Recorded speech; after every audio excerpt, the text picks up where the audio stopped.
So today we're talking about Sony's second handheld, PlayStation Vita.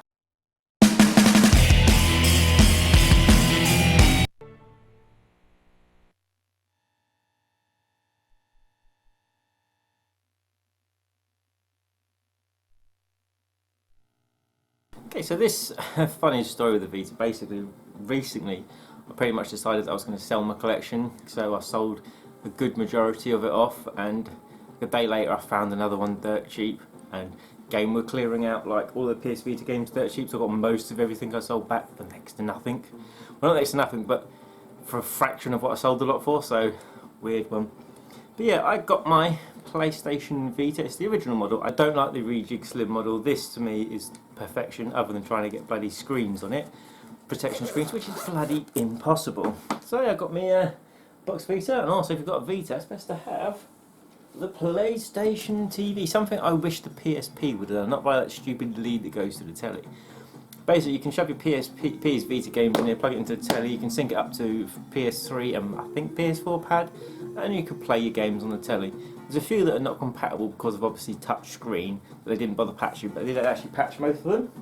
Most of them. I own, as you can see, a handful of games. So let's go through them. Right, I picked this one up recently, not really knowing what it was. Galgun, double piece. And yeah, I kind of wish I didn't pick it up. It's freaking awful. It's not my sort of game. It was dirt cheap, but oh, never. And if you know me, you know I love my Lumines. So of course, Lumines Electronic Symphony on the PS Vita was a much buy when it came out. One of my favourite mashups, which I actually play. I prefer this to Smash Brothers because I can't get into Smash Brothers. That's PlayStation All Stars Battle Royale. I love this. It's a shame that it only ever stayed for one game. I mean, I know they added a few characters to it, but it should have been more, please. We would have wanted more PlayStation All-Stars. It's a fantastic game. Game series I've always wanted to get into. I've never got around to play more than 10 minutes. That's the Resistance series. So I've got Resistance Burning Sky when I do finally decide to sit my ass down and actually play through them games. Ridge Racer, absolutely top-notch, dog's bollocks PlayStation Vita game. It's so much fun. There's loads to it, and it plays on the Vita itself. It plays fantastic. And I do find when I don't play the Vita for a while, when I go back to it, I get hand cramps, but they don't last very long. So when I'm back into the groove, it's pretty cool. And I say they go away quite quick.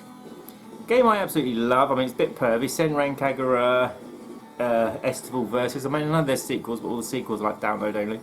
But this is basically, other than the girls with underwear where they do special moves that get even less on. It's a great game. I mean, you basically play ninjas, going for a story, lots of swearing, lots of fun, and it's dirt cheap. I mean, you can pick up in the game clearance, it works out about £4.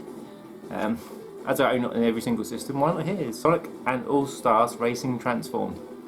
So I've got it everywhere else. Why I have it on the Vita? Spy Hunter, not a bad game. I took this on holiday with me a few years back and spent absolutely ages playing it. I mean, ages and ages and ages. Noting it's not straight, so I'm correcting it. Yeah, it's a fun title. Yeah, what else can I say? Fun title. It's a very good game. This game's fun. Super Monkey Ball, Banana Splits. Uses the PS Vita, everything about the PS Vita, and it's fun.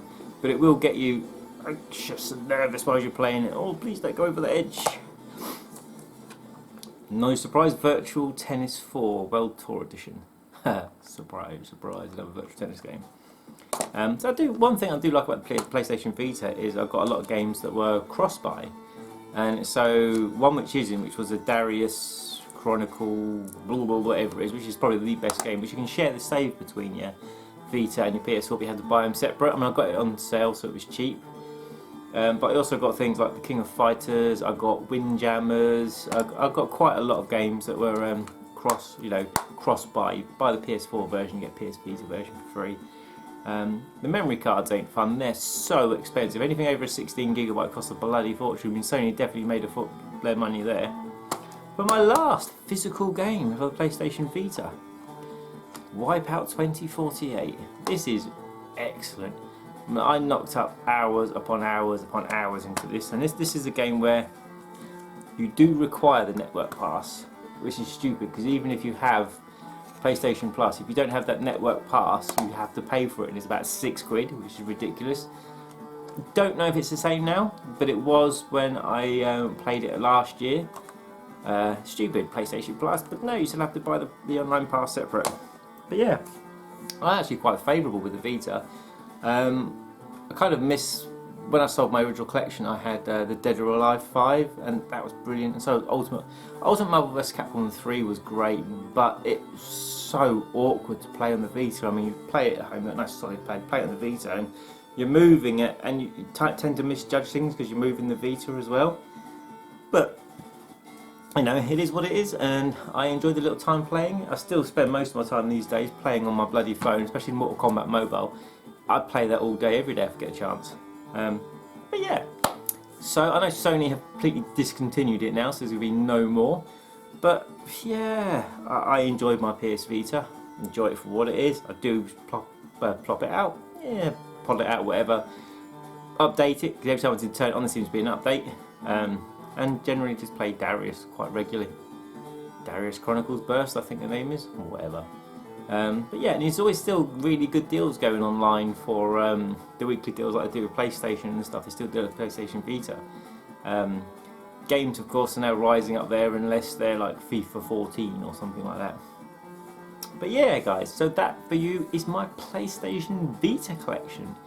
I would highly recommend getting one if you can get them cheap enough. I wouldn't pay over the top because they can go for quite a lot of money, especially with the fact that now it's very difficult to get one without scratch screens or damaged back or anything like that.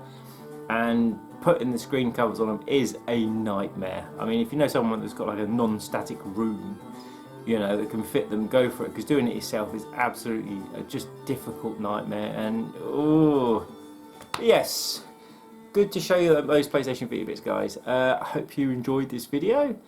Like, comment and subscribe if you aren't already. Take care of yourself, and I'll speak to you again real soon.